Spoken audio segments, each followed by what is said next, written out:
తిరుమల తిరుపతి దేవస్థానం చైర్మన్‌కి సంబంధించినటువంటి ఇష్యూలో జరిగినటువంటి విచిత్రమైనటువంటి పరిణామాలు. ఆయనకి వ్యతిరేకంగా ఆందోళన చేసినప్పుడు, ఆందోళన చేసినోళ్ళ మీద సాధారణంగా ఏమని కేసులు పెడతారు?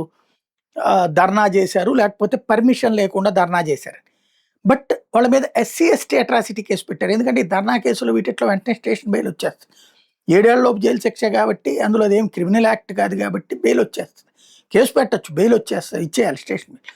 కానీ వాళ్ళని బయటికి రానియకుండా ఏడిపించాలన్న ఉద్దేశంతో ఎస్సీ, ఎస్టీ అట్రాసిటీస్ కేసు పెట్టారు. అయితే తిరుచానూరు పోలీస్ స్టేషన్‌లో ఈ ఎస్సీ, ఎస్టీ కేసు పెట్టినటువంటి దాని మీదన తాజాగా కోర్టు అక్కడ వాళ్ళకి సంబంధించి వాళ్ళని ముందు రుయా హాస్పిటల్‌లో తీసుకెళ్ళి, ఆ తర్వాతన చేశాక వాళ్ళకి స్టేషన్ బెయిల్ ఇచ్చేయమని చెప్పి తిరుపతి కోర్టు తేల్చి చెప్పింది.